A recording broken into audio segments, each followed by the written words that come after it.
All right, we are live. What's going on, Fight Night Gang? Welcome to another episode of the Fight Night Forecast. We had episode 58 coming right at you, where we highlight, recap, and cover all things boxing, baby. Let's go, man. Got another big episode for you guys. Episode 58. It's hard to believe that we are climbing the ranks. You know what I mean in these episodes. I mean, it's just crazy to think. Episode 58. On top of that, you know, we've been posting a lot of content for the Olympics, man. Hope you guys have been enjoying that. I think we're on like volume 8 now, covering day 7 of the Olympics. That'll be out directly after I get off of live here, and it's gonna be a good time, man. It's gonna be a good time. You know, the Olympics has been pretty good. I've been watching quite a bit of it. You know, Team USA, they've done well, and we've had some losses. You know what I mean? So it's good to see these athletes out here really giving it their all. It's cool to see them on the big stage like that. All kinds of good things, man. So hope you guys are tuning into the Olympics, and especially if you're boxing fans, hopefully you guys are tuning into some of these future possible stars of the sport and the pro scene. You know what I mean? So it's always good to tune into these guys and girls and watching them out there doing their thing. You know what I mean? So but yeah, we got a big episode for you guys today. It's gonna be a quick episode because I know I'm hitting you guys with a lot of content this week and next week and a little bit of the week after, just because we've been doing a short form episode every single day this week so far. I just don't want to hit you guys with an hour long episode of this, and then, you know, we're still gonna hit you guys with all this content coming up. So just trying to be you know what I mean, just trying to look out for y'all, man. That's what the Fight Night Gang always tries to do. We all look out for each other, you know what I mean? And this is what it is. Let me go ahead and open up here real quick. Find my page right quick. All right, perfect. Here we are. Let's go. All right. Let's get into this last weekend of boxing and UFC. We're gonna go ahead and start with UFC. We had UFC 4? I think it's 304. UFC 304. We had Bilal Muhammad. He defeated Leon Edwards. That went to decision. Honestly, a pretty big upset, I feel like. I actually picked Bilal Muhammad to win. A lot of you guys know that I'm from up near the Chicago area, so anytime that I can, you know, support an athlete out of Chicago, I do my best to do so. So, you know, I like Leon Edwards. Nothing against him. I think it just because it was something crazy. He won like his last 9 or 11 fights in a row or something like that. You know, so you know, Bilal was not favored to win, but I had a good feeling that I think that he had a good camp. He looked good. He looked sharp. You know, he ended up flipping dude over on top of his head at some point. You know what I mean? So I think you know, Bilal won with that. With you know, he had good striking, but I think he had a lot of good ground game. As well as he just brought that intensity, bro. I feel like Bilal was just he was in a different mode, bro. Different mode. He said what Playland said. Playland said, "Handsome ass boy for real." Hey man, listen. You just gotta take care of yourself, man. That's all it is, bro. You know what I mean? Self-love, self-care, and the rest just follows, baby. That's what it is. We got DeJour. Hey, what's going on, my boy, DeJour? Hey, it's been a minute, brother. It's been a minute. Hope you are doing well, man. We gotta link up, bro. We gotta link up and talk a little bit, brother. So, you know where to find me. Hit me up somewhere, man. We gotta talk, bro. Thank you for tuning in, man. Thank you both guys for tuning in. Thanks for the comments, man. Let's keep it rolling, bro. Keep the Fight Night Gang growing, baby. Tell a friend. You know what I mean? Go ahead if you haven't already. If you're in, you know what I mean, if you're in here or you're watching later after we've already published the live, go ahead and hit me with a like real quick. Need them likes to stack up. You feel me? Run me them likes. But yeah. So Bilal Muhammad had a great showing against Leon Edwards. And let's move on to the next one. We have Tom Aspinall on the co-main. He beat Curtis Blades first round TKO within a minute. I believe it was actually the first minute of the first round. So we're looking at Aspinall. You know, I think there's only a couple routes to go at this point, bro. We're looking at what's his name, Poatan. You know what I mean, Alex Pareda, or you know, he called out John Jones. You know, we'll see what the timeline on John Jones coming back would be, but I think either of those make for really good fights. And Tom Aspinall is just, he's that dude, bro. He's dipping them knuckles in the petrol, baby. You know what I mean? It's hard to beat that. You know what I mean? And then we also had Paddy Pimblett. He beat King Green. Submission round 1, 3 minutes and 22 seconds. I liked that. I liked that fight. I like to see Paddy kind of expanding his game a little bit. You know, he's mainly a striker, but it was good to see him, you know, take on a heavier skilled opponent, you know, and King Green. And he looked good. I thought he looked really good. I thought he handled himself well, handled the build up well. And, you know, I think it's just, he's going to just keep climbing the ranks. But what do we got? DeJour said, my boy, I got you, brother. Yes, sir, man. All love, bro. You know how it is, man. I miss all my people, bro. You know, I gotta be honest with you, man. I miss y'all, man. So hope y'all are doing well. Hopefully you guys are still in the gym, training hard. And yeah, man, we'll link. We'll definitely link. We gotta talk, bro. So I gotta get you. As a matter of fact, I gotta get you on here as a guest or something sometime, bro. Most definitely. But all right, man. So let's keep it rolling, man. Let's get into boxing now. We had over in the UK, we had Joe Joyce versus Derek Chisora, which ended up being a dog fight, bro, at heavyweight. Two very experienced veteran heavyweights. Man, they're killers, bro. You know, I think that I'm not sure. A lot of people were kind of hinting at this might be Derek Chisora's, you know, might have been his last fight. I know Joe Joyce is kind of trying to work his way back up in the ranks. You know, there was no titles on the line, nothing crazy, just two good veteran fighters out there getting it. Ended up going to the decision for Derek Chisora, which actually I think technically was an upset, but I'll tell you guys a little more about that in a second. So we had decision 96-94 two ways, and then we had 97-92. The last judge hit it. All three scoring it for Derek Chisora. Chisora started out strong.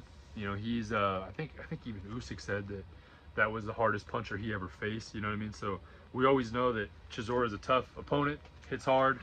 You know, he's come up short on a few of the big fights that he was in. You know what I mean? But can't beat that though. I mean, hard to hang your hat on some of those names he lost to. But started strong. Joyce kind of mounted this little comeback where he you know, looked like in them later rounds he was going to take it, and then Chisora put him to the canvas and really sealed the deal, and got that decision to go all three ways for him. So yeah, man, if it is Derek Chisora's last fight, you know, I hope he rides off into the sunset a happy man, looking back on his career, and he's happy with everything he did. But you never know, man. In this day and age, you just never know, bro. It might not. You never know when somebody's last fight's about to be. Let's move on over to Detroit, Michigan, man. We had Clarissa Shields, the GWOAT. She fought Vanessa LePage Joannis, and this was Shields going for heavyweight. So heavyweight, and this would be her fourth division, her fourth weight division champion. So, and yeah, you guessed it, she won. Second round TKO. I was so surprised because she's come from such a lighter weight and now she's up to heavyweight, you know, for the women's. And it was crazy to see that she still had the amount of skill that she had. She didn't seem like she slowed down at all. Her game didn't even really change too much. I think she just was able, I think she was able to throw a little harder, which is just kind of scary at that point. But no, she's a dog, man. I don't even know what else to say, man. I can't sit there and tell y'all anything y'all don't already know about Clarissa Shields. You know what I mean? It's just crazy, bro. It's nuts to see that she's moved up 4 weight classes and has titles in all of them now. I mean, it's just, at this point, it's like, it's almost like the Jordan effect, bro, where it's like, I don't know how much more she has to prove in the sport, man, but, you know, maybe unify heavyweight, you know what I mean, become undisputed at heavyweight. I mean, need some nasty work, but I think she could do it, you know, because LePage Joannis was a tough fighter. I thought, you know, going into it, that it was going to be a way tougher fight than it really was, but yeah, Clarissa, just being the GWOAT, man, greatest woman of all time in boxing, baby. Did her thing. Now she's the 4-weight world champion, and she's now the heavyweight champion as well. So we'll see what's next for her. I'm thinking we're gonna see her probably unify heavyweight, and maybe, I don't know. I don't want to say it, but maybe unify heavyweight and be gone, be done with it again. Like our buddy Derek Chisora, man, just rolling off into the sunset. You know what I mean? It's just, might be what it is, man. So, but yeah, that was pretty much the big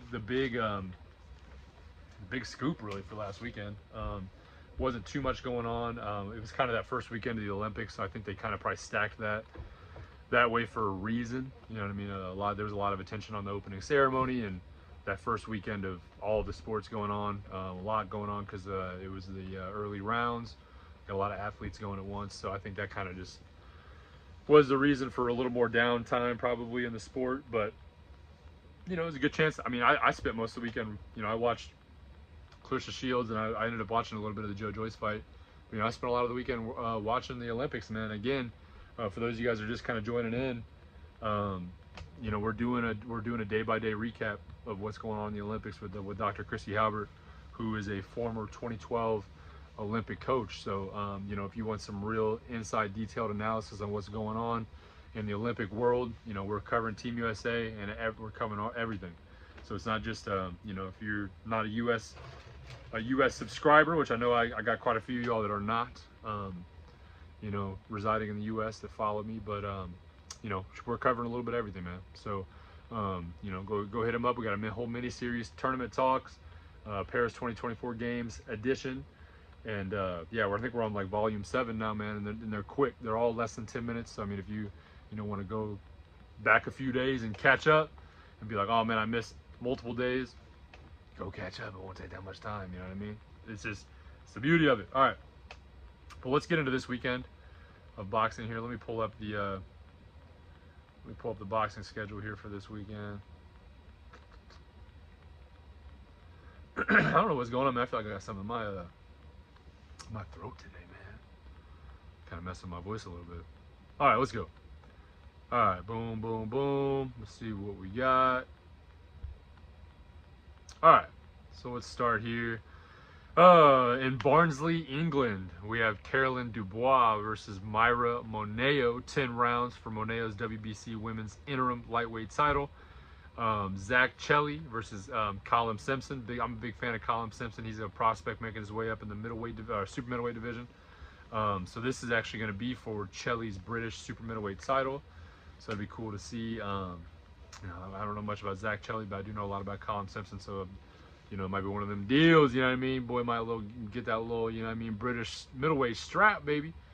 We got Stephen McKenna versus Joe Laws, 10 rounds of junior middle. Mauro Silva versus Dale Aerosmith, 6 rounds of middleweight. Connor Coyle versus Kyle Lamoti, 8 rounds of middleweight. We got Joel Kodua versus John Henry Mosquera. That'll be 6 rounds at welter. We got Billy Denise versus Khalid Graida. Some of these names be tripping me. 6 rounds light heavyweight. And then we have Silvia Doligala versus Sarah Orsagi. I'm so sorry if I just completely butchered that. But 4 rounds at women's junior bantamweight. All right, that'd be the morning of August 3rd because it's in England. And then the nighttime, baby, we got a big card, bro. I know y'all see the thumbnail. Terence Crawford is back. Let's go through this here. We got Ziad Maelmouf versus Michael Bulik, 6 rounds at welterweight. Steven Nelson versus Marcos Vasquez Rodriguez, 10 rounds super middleweight. Andy Cruz versus Antonio Moran, 10 rounds at lightweight. Andy Cruz, he's a big prospect here for I want to say he's on DAZN. He's one of Eddie Hearn's guys. So yeah, big prospect in the lightweight division. You know, he was a Cuban Olympian in the past, something like that. So he's you know, he's decorated amateur, making his pro debut now. Sorry, not pro debut, but he's making his way onto the pro scene, making a name for himself there. And then we got a couple title fights, couple title fights on here as well. We have David Morrell versus well, this is for a vacant light heavyweight title, but vacant regular, by the way, not an actual title, because all the 175ers are taken right now. But we got David Morrell versus Radivoje Kalajic. Sorry again, bro, if you watch this for some reason, man. I'm so sorry.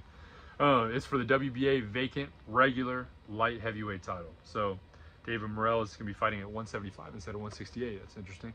Maybe he's tired of waiting on some of these big names to open up here. 168, moving up a little bit. He's kind of a big 168er anyway. I think he'll do fine at 175, but you know, it'd be like that sometimes.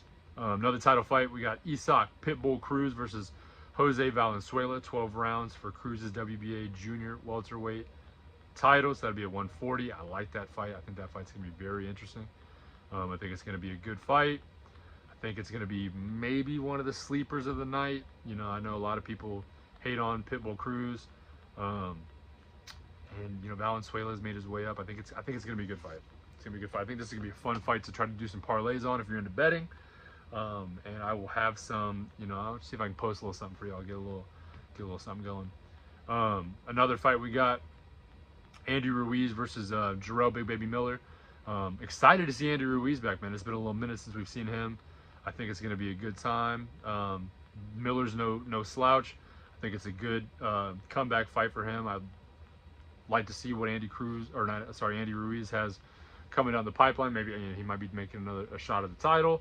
Who knows, man? But I think it's just good to see him back in the ring. I think he brings a lot to the sport. So on top of that, we got who a lot of people deem to be the future of the heavyweight division, and Jared Anderson versus Martin Bakole. Tough fight. Bakole is a tough fighter. That's going to be 10 rounds at heavyweight as well. I think Jared Anderson is going to be pressed, bro, a little bit. I think Bakole is going to be tough. I think it's going to be a good step up in talent for him. I think this is going to be his chance to shine on a big card, you know, and prove to everybody that he is the next big thing at heavyweight, man. You know, so and finally we have Terence Crawford versus Israel Madrimov.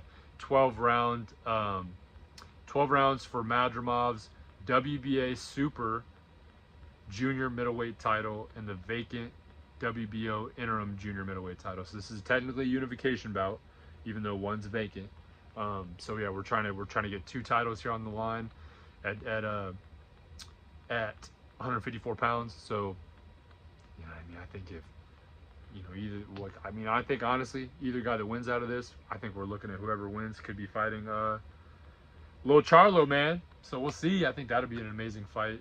There's a lot going on in 154. 154 is popping now. Now that Crawford and Spence have kind of both moved up to it.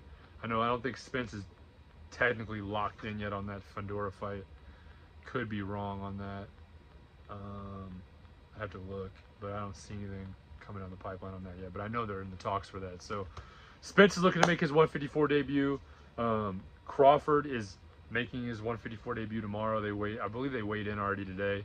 Didn't hear anything about fighters being off weight or anything, so it sounds like everything went smooth at the weigh-in. It sounds like all that's left to do it. All it's left to do is to do it, baby. But yeah, sorry about that, guys. I messed up. I forgot to put my phone on D&D, man, so people are just texting me. They're like, man, fight night, you ain't like that, bro. Ain't nobody texting you. But hey, it is what it is. All right, so listen. Let's get into a little bit of analysis. I only got like another about 10 minutes. Then I told myself I'm gonna get y'all in, get y'all out, and not talk your guys' ear off today. We're gonna go through what I feel is the move for Crawford Madrimov. So we're gonna get into that real quick. I just wrote down some quick notes. We're gonna go through like 3 announcements. I'm gonna get y'all out of here, bro. Let y'all get to y'all's weekend. Thank you so much for tuning in as always. So what I think is going down this weekend. Crawford and Madrimov. I think it's gonna be a tougher bout than we think. I see a lot of people online. Crawford by murder, Crawford by knockout, first round, Crawford by murder. Everyone's just Crawford. And listen, I'm with it, bro. I love Terence Crawford. And Terence Crawford is a tough fighter. I just do think this is going to be a tougher fight than what a lot of people think it is. Madrimov is a tough fighter, young fighter, decorated amateur, just power puncher, you know, but there are some shortcomings to his game that we're going to go into here in just a minute. I'm going to go with, this is going to be tough, but I'm actually, I do think there's a good possibility that this goes to decision. I think Crawford ultimately does win, but I don't think it's going to be as light as everyone thinks it's going to be. I think it's going to be a much tougher fight. I do think that there's going to be a skill mismatch there with Terence Crawford and Madrimov. I think that Crawford definitely has more skills. Crawford is a more skilled boxer, more skilled powder puncher. He can switch from southpaw to orthodox. I think that's going to be a huge determining factor on the way this fight goes. I'm curious to see if Crawford comes out as a southpaw or if he comes out as an orthodox. And I'm curious to see when he makes his switch. You know what I mean? That's a big thing, man, because Crawford, you never know what he's coming out as. You don't know if he's coming out as a left-hander or a right-hander, and then you never know when that switch is happening. You know, so I think that's going to be a big telltale of how it goes out. I think that if he comes out as a southpaw, we could see a totally different fight than if he comes out as an orthodox. So, with that being said, there's some notes I wrote down. Crawford more experience. Crawford has more skills, more movement. He's moving up to a new weight class though, right? So that's gonna be tough. Madrimov, I want to say normally it's a little bit of a mismatch for the person that's already been at that weight for a little bit, but Crawford almost looks bigger than Madrimov. You know, it's kind of crazy, bro, to think about that. But he honestly looks a little bigger than Madrimov does, if we're gonna be real, from what I saw in the weigh-ins. You know, so usually I would say that's a disadvantage, but I'm almost wondering if it's not gonna be this time. You know, but another hit against Madrimov, bro. I think he has a huge lack of world-class experience, skill, fighting, experienced world-class fighters. I think it's going to be tough. I think it's going to be very similar to the Tank and Frank Martin fight, where I have no doubt that Madrimov is a tough fighter. He's obviously a world champion, and he's only had like 15 or 16 fights. I'll double check that to make sure, but you know, he's not far into his career, and he's already a world champion, 154 pounds. But has Madrimov fought somebody like Crawford or anywhere near Crawford? No, he has not. That's nasty word. But listen, I don't know. I don't know if who he fought is enough to have even semi-prepared him for Terence Crawford. So we'll just have to see. We'll just have to see. But we've seen crazier happen, right? It's the sport of boxing. We never, you know, anybody can get called on any night. It does not matter what your name is, who you are, how many titles you've won, anything. But I will say, Madrimov has disgusting power. He hits hard.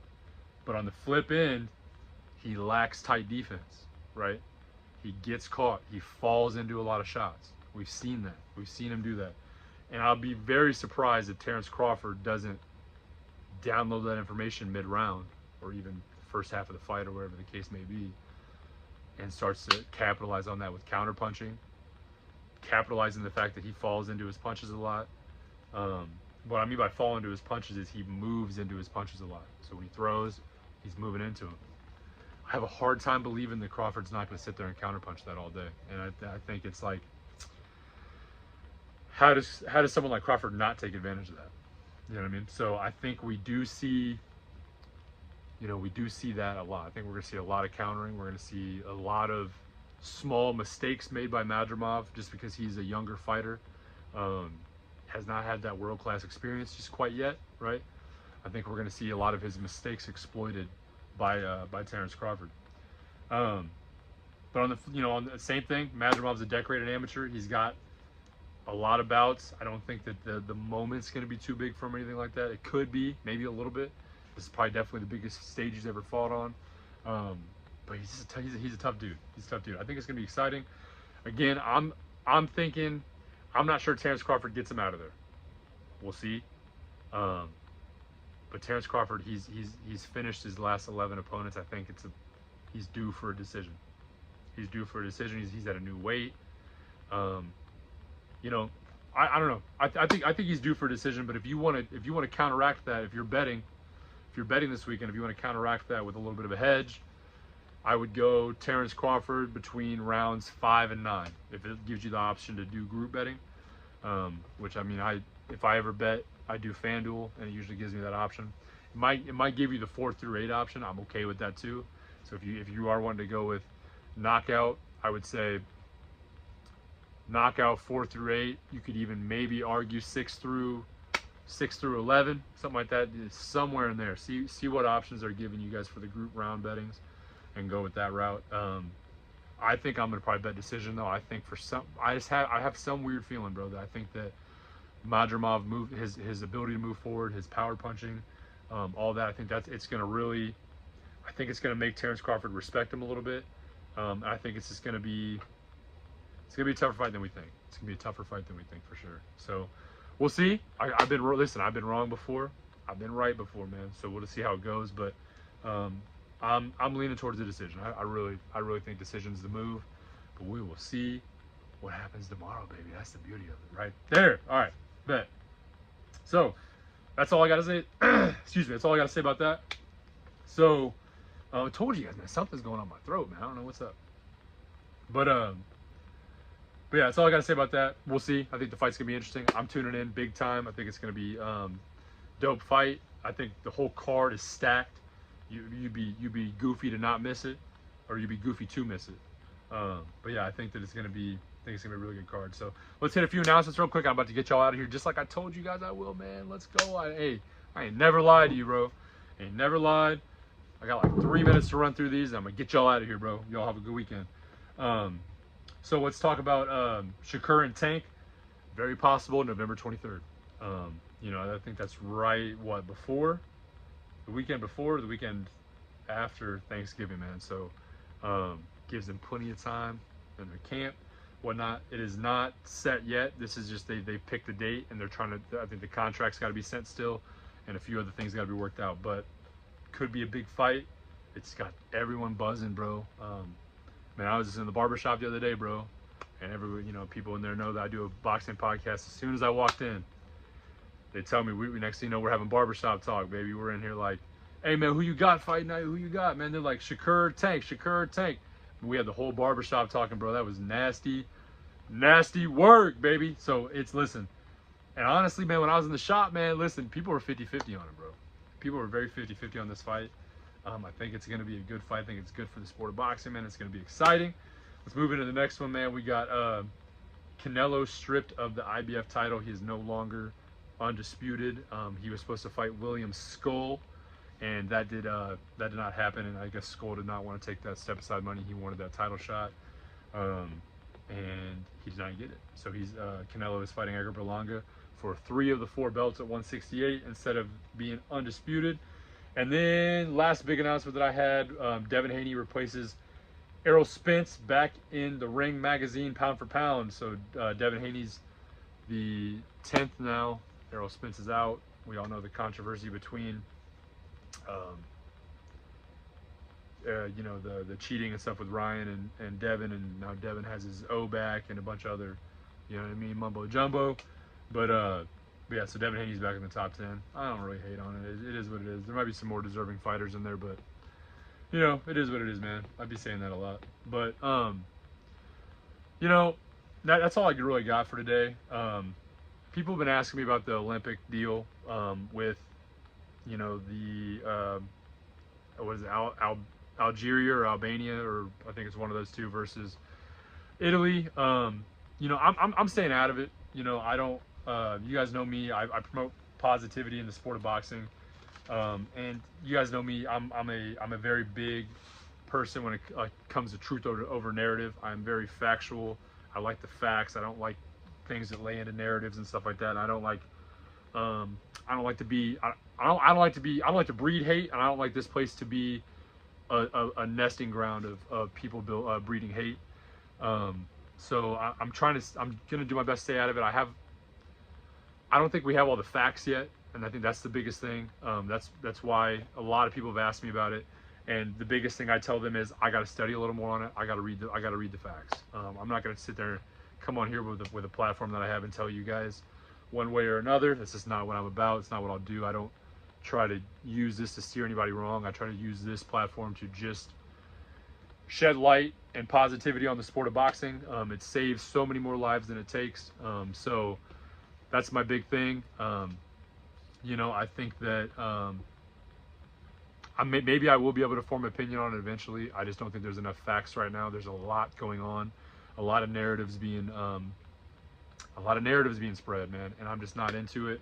Again, I'm just a very truth over narrative person. I want the facts before I get on here and speak something, you know. So thank you guys to everyone that has reached out to me and asked me about it. You know, and some of you guys I've given kind of a halfway answer to, but you know, yeah, at the end of the day, this is what it is, man. So I'm not going to hold you guys on here. Listen, speaking of the Olympics, though, directly after this will be posted as a regular YouTube video, so you can go back and watch this. And then there will be volume, I believe 7 or 8, one of the two, of tournament talks covering what happened today in the Olympics will be out as well as a regular YouTube video. It'll be uploaded here shortly. But yeah, so thank you guys for tuning in. Please like, comment, subscribe if you haven't already. Gang's growing. We're pushing 4,000 subscribers, man. I almost just tripped over my words because I can't believe it's 4,000 subscribers. But we're pushing 4K, man. Hey, you all, hey, it's gonna be a wrap. We all just wait till we get to 4K, baby. You know what I mean? I'm gonna be playing El Alpha in this mug for hours, bro. Hey, so 4K, baby, 4K. But we're about to be there before we know it, man. The gang's growing, the platform's growing. This Olympic deal has been great. Thank you so much to Dr. Christy Halbert for everything she's done, all the work she's putting in for this. And yeah, man, listen, we'll see you guys in the next one. I know this is kind of a quick one. We're going to be hopefully back next Wednesday, back to regular schedule, since I've been putting out so much content that I was just like, your boy's worn out, baby. Your boy needs to sleep. But yeah, so again, thank you guys so much, as always, for tuning in. Y'all know where to hit me, man. I just got a TikTok. Like 5 days ago. Go follow the Fight Night Forecast on TikTok. I think it's just at the Fight Night Forecast. We're gonna be posting things on there. We're gonna go viral on TikTok. It's gonna be great. So yes, I do have a TikTok now. So go follow me on TikTok, Instagram, jwood9515, and at the Fight Night Forecast. Now we're on TikTok, baby. Let's go. We're TikTokers. But yeah, so this is gonna be lit though. So thank you guys again so much for all the support. Love you guys. Love every one of the gang. You know what I mean? You already know what it is. And we will see y'all in the next one. Peace.